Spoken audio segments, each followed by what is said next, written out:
Hello, welcome to the first day. All right, so if you're with me on the first day, what you should be doing this week is completing Goodness Gracious, which is your first assignment. It's very, very easy. Basically, as long as you can configure the game client, create a character, and get in it and move around, then you're going to be just fine. That's really all you need to do. For your write-up for that, as I mentioned, I'm not expecting very much. There's not really a lot to write about, but I am still expecting a submission with a screenshot in accordance to what is outlined in the syllabus. That is still important, so it is technically possible, I guess, to fail. If you're having trouble connecting, please let me know as soon as possible. Everything should be fine. As you can see, I can get into the game here, and there's no issues with that, so if you're having trouble, we're going to need to troubleshoot it. I can just basically say that it's nothing on my end. Everything seems to be working just fine, so we're going to have to troubleshoot from your end. So what I'm going to do today, because you guys are just getting in the game, is we're going to do a little bit of level sets. I'm going to get out of the cave, and we'll talk about what we're going to be doing next, basically. So not too much in this one. We're not going to be doing any... there's not going to be any instruction in this one, so if you want to skip this video, that's just fine. This is just going to be talking about the course and all that. So, and there we go. Okay, good enough. Yep, people are getting in the game. Okay, let's head out of the cave.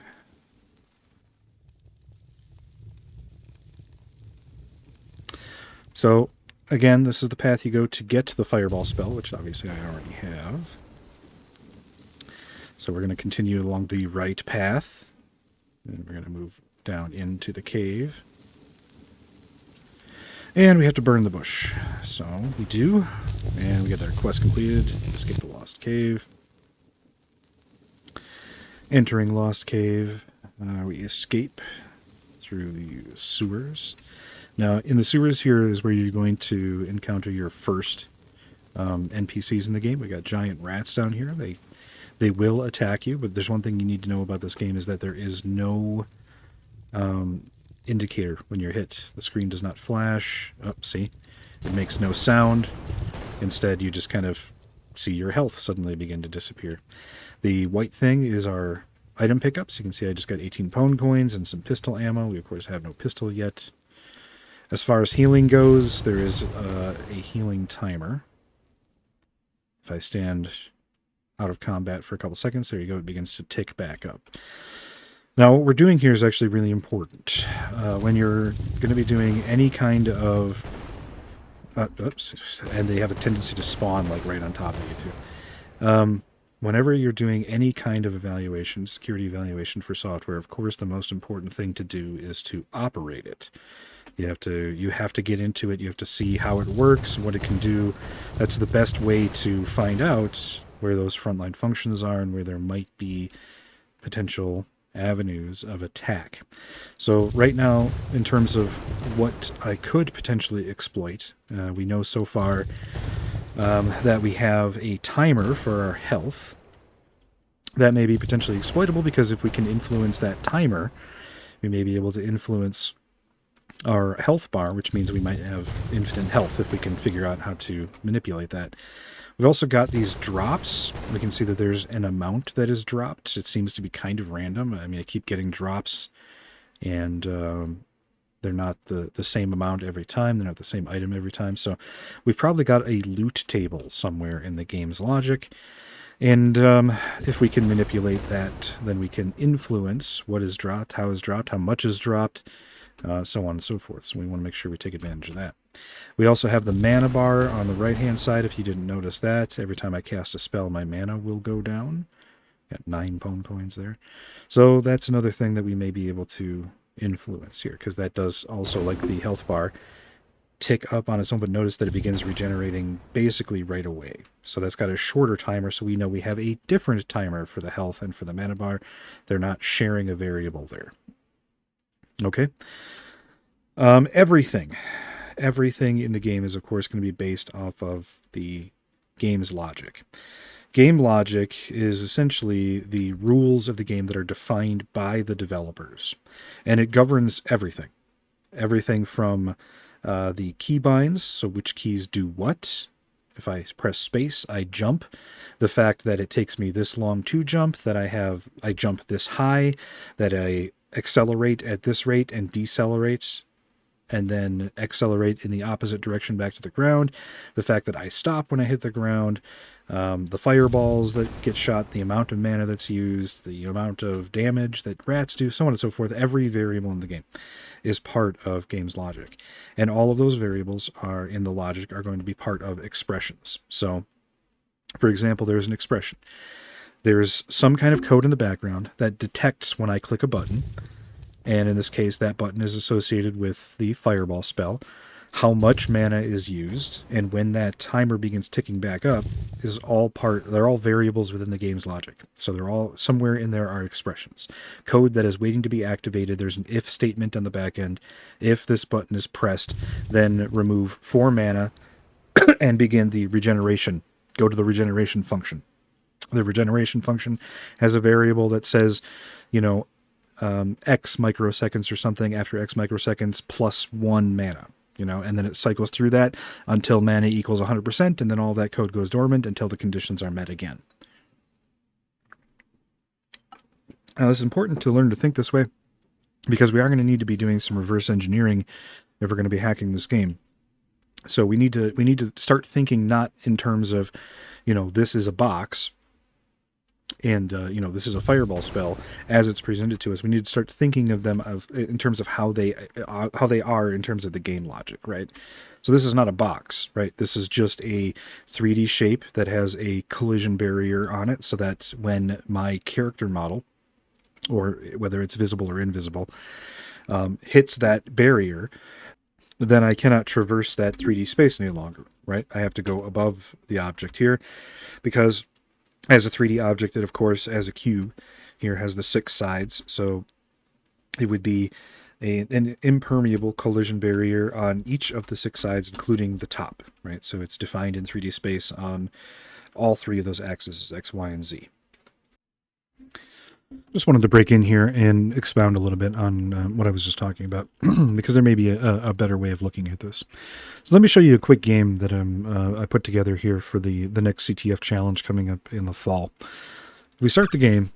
It's very simple. As a matter of fact, it's an unwinnable game. You have to hack it in order to beat it.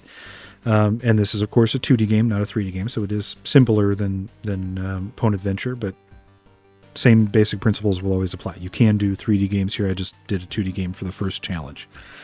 This little object flies around, this little gem. If you click, you can click on the gem, and it makes a little noise, right, while the music's playing. Notice my power points go up, but they quickly drain. If I don't click the gem long enough, eventually those power points up here will tick away, right? So how is this working on the back end? Well, it's just code. Of course it's all code, right? So this is Godot. Pwn Adventure was made in Unity. They're not really that different, to be honest with you. Of course, there's Unreal Engine. There's plenty of other game engines out there. But at the end of the day, it's basically just code snippets that are strung together, right? So for example, let's see, here we go. Here's an input event for the gem. When I click the gem, input event mouse button, then play the animation for shooting at the crosshair position, play the sound, the little sound that you heard,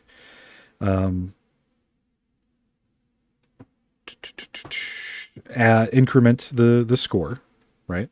And here's on timer timeout, decrement the score, right? And okay, back to even the menu here, of course, is going to be within the game's code, right? So here's the variable for the button sound. When you click a button, the save and load the file that's that you can load, or whether or not you get a menu to select a file to load, so on and so forth. All of this is on the back end, right? So all of this is controllable. This is all game logic. Here's our if statement. If action is pressed pause, then get tree paused. Pause everything, right? If event is input event motion, then move the cursor to that position, right? So that you can get that fancy crosshairs, right? All of this is within the game logic. All of this is just code. And let's say that we wanted to, let's go back to the gem script here. Let's say that we wanted our score to increment by 100 instead of 1 every time we hit the gem, right? Well, there's just a variable here. It just increments the variable global score. So we could set global score to 100, or we could maybe overwrite this code. Instead of going plus equals 1, we could do plus equals 100, right? And that would change our experience in the game. All right, so that's essentially what we're going to be doing on the back end. The difference is that with Pwn Adventure 3, we don't have the source code. We have to reverse engineer it based on the compiled binary, which of course is easier said than done, but that's precisely what we're going to have to do. Okay. So here we are. We exit the sewer access. We leave the crap chute here, and we enter Pony Island. So this is the game proper. That, if it could be described as such, is a sort of a tutorial level, and we will never need to come back here. So we're going to leave that behind, and we're going to head over to the town. Now, again, we're thinking about things that we may be able to influence in this game. We have some possibilities here. I'm going to fix this. I'm going to fix the resolution. It's driving me crazy. All right, we're just going to shoot it in full screen mode, at least until we get to the actual, hacking portions of the game. Better, huh? I think it's better. All right, so we leave the crap chute down that way. We're heading down the path here to the town. One thing I want to caution you all, as I've run into this problem numerous times in running this class before, the geometry is, this is not a AAA title, okay? So there wasn't a lot of QA that went into this or anything like that. It is a good facsimile of a game for these purposes, but you want to be careful because it's easy to get stuck in some of that geometry, especially up in the mountains. So if you get stuck, then you got to log out, log back in. All right, so again, as we go, we're looking for things that we can influence, things that we might want to do. I'm noticing, first of all, that our movement speed here is not... we're not talking about Bethesda Escort Quest speed, but we are talking pretty darn slow. So, as I generally do when I run this class, the first thing we're going to be doing is some bin patching for quality of life improvements to speed that up. All right, because we want to walk a little bit faster, or at least be able to choose whether or not we're walking or running, because this is running speed, and if I hold shift, this is walking speed. So we run by default, and this is just completely useless. This is absolutely useless. So typically what I do is we do a bin patch so that we can just adjust the speed client side. I might try something a little bit fancier and instead see if we can do a DLL hook so that when I hit shift, instead of that, so what this is doing, here I am running. And what running is doing is somewhere in the code, there's going to be a variable that has, a vector for X and then acceleration, right? So I'm accelerating right now from 0 when I'm standing still, gradually over the course of maybe a couple of milliseconds, getting up to full speed, which is like maybe, let's just say that there's a variable 3, and 3 is our running speed here. If I hit shift, then it's doing the same thing, except the speed variable isn't 3. Let's say that it's 1, right? So what I want to do, or what I might do, is see if we can do a DLL hook, and so that when I hit shift, instead of that variable being 1 for walking speed, maybe we do 30, so that we're actually moving faster when we hit shift instead of slower. But we'll get to that a little bit later. First, we're just getting into the things here. All right, so here's the town. This is the fast travel system, the Pony Express. There is an achievement for using that, but unfortunately right now we have no destinations. But that does give us another possible avenue here where we may be able to attack this. If we can get the destinations, maybe we can manipulate this list, and then we can use the Pony Express to travel anywhere or to discover other locations. Here's Major Payne. He sells the weapons and so on. He also has some information on legendary weapons. And he's got the G17 and a cowboy coder here, which of course we can't quite afford just yet. I got 53 Pwn coins from killing rats, and these are several thousand each. You can sell if you have spare ammo, but trust me, if you wait long enough, you'll have no problem getting enough Pwn coins to buy whatever you want to buy. We are going to go over here to the library, and we're going to visit Just Intolerable, because he has a quest for us. Bears. Same bears are here too. They're following me. What are you going to do? I will pay anyone for bear skins. I just want to see those bears dead, especially after my new discovery. A new discovery, what are the bears doing now? The bears are defending yet another big legendary chest of valuable treasure, and they figured out all of our old tactics. I could whine about this all day. And we'll accept his quest, Can I Help? And now we have the Unbearable Revenge quest, which we will need to complete this semester's assignments. So I will try. He does buy bearskins, but I don't recall if they're actually worth selling or not. Okay, so we are going to leave the town behind here temporarily. We're going to head down the path. Just going to show you what's going on. The right path here, as you're leaving town, that just loops back around to the other side, so that goes nowhere. So we are going to take the left path. And here we have a cave along the left path.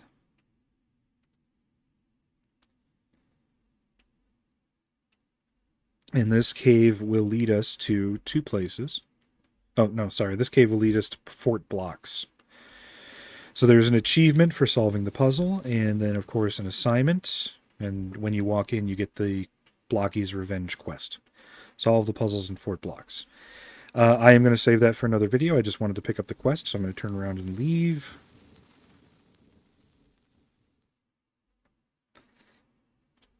And we will continue heading down the path. There's the town. I'm going to continue heading down the path now. Fork in the road. You can either go up into the mountains or you can continue on straight. I am going to continue on straight. And as we do, here's more giant rats. I think that these ones are a little bit tougher than the ones in the sewer, but we will let them be and just walk on past them. Generally speaking, you're faster than the mobs, so unless for some reason you get stuck or something, you're going to be fine just walking away. Now remember, there is no water in this game. So the island is surrounded by this water texture, but it is solid. You can walk on it. And I'm heading down this road because I want to, number one, pick up our second Pony Express station so that we can now use the fast travel system in order to get that achievement for using it. Okay, but I'll do that later. Oops. At this Pony Express station, directly across from this, straight on through into the trees, this is where you will find the Unbearable Revenge quest. The chest that is being guarded by the bears is within that circle of flaming stones over there. But that will, of course, be a separate video. I just want to pick up quests, so I'm going to keep heading down the road in order to get to the gold farm.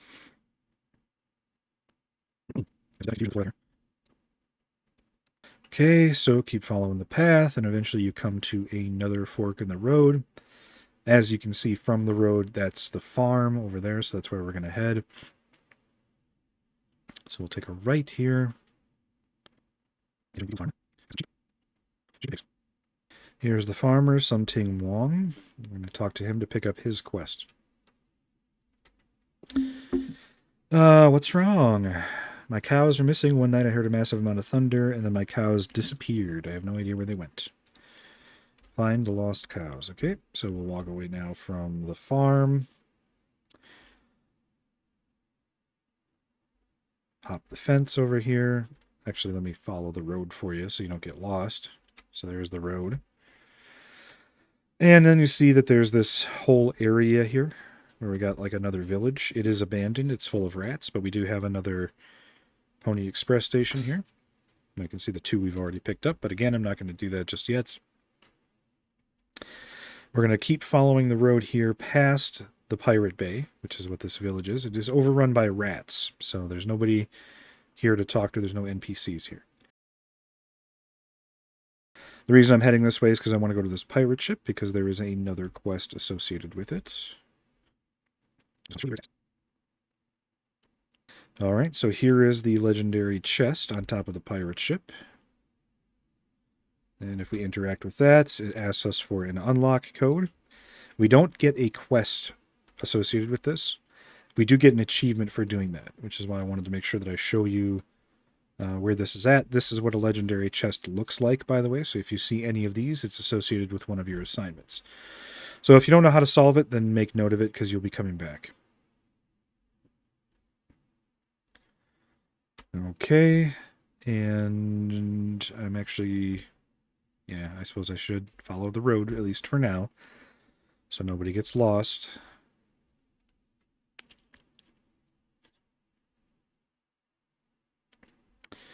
Alright, so here's the road. This goes around the Pirate Bay. Alright, so I'm going to head back this direction where I came from. There's our gold farm again. I'm going to cut through the gold farm. I don't think that you'll get lost because it's the gold farm. So if you don't know where I am, I'm in the middle of the gold farm. I don't have my speed hack yet, so this is excruciating to walk like this. I guess it could be worse. I could just be doing this. Okay. Then over here is the road. So this is that fork in the road we saw, where we took a right to go to the gold farm and the pirate ship. We're now going to take a left to follow the path back. We're now roughly on the opposite side of the mountain to where the town is, with the library and the gun cellar. Just so you know where we're at. We're basically on the other side of the mountain now. Notice over here is another cave. You can see the fire flickering over there. That is the cave for Magma Rock for the Fire and Ice Challenge. So that's where you're going to go to face off with him. And in that cave is also where you're going to find the Spider Queen, the Ice Queen, who is somebody you're going to have to face in order to get the final achievement for the Overachiever assignment. Alright, so we're going to leave her for now. Yeah, it just loops around. Alright, this is excruciating with this level of speed. So I'm not going to take you on the rest of the tour. Basically, follow that path. This is where Magma Rock is. Follow that path over the bridge, and it basically loops all the way back around back to the town. And that's where I'm going to be headed back to now. So the first order of business is going to be to make those quality of life improvements, because I'm not going to be playing around with this speed. This is way too slow. I also want to see if we can maybe influence our jump height, perhaps. Maybe we can work on infinite mana, infinite health, if possible. I know that infinite health was a challenge previously. If you're doing the offline version of the game, infinite health and mana is super easy, because obviously there's no server-side checks or anything. So you basically can just easily manipulate those values. But for some reason, well, not for some reason, but with the MMO version, the online version of the game, that's not as easy, because all of that is actually handled server side. So it would be something we would have to take care of with a proxy, which we will be writing this semester, but I still wasn't able to crack any of the times that I was running this course. So maybe we'll get lucky or have a breakthrough this semester. In any event, I'm going to head back to the town, and in the next video I will begin showing you those minor quality of life improvements that we can actually get started and travel in a fashion that is suitable for persons of our stature. So tune in for that one. It'll be coming up later this week. All right.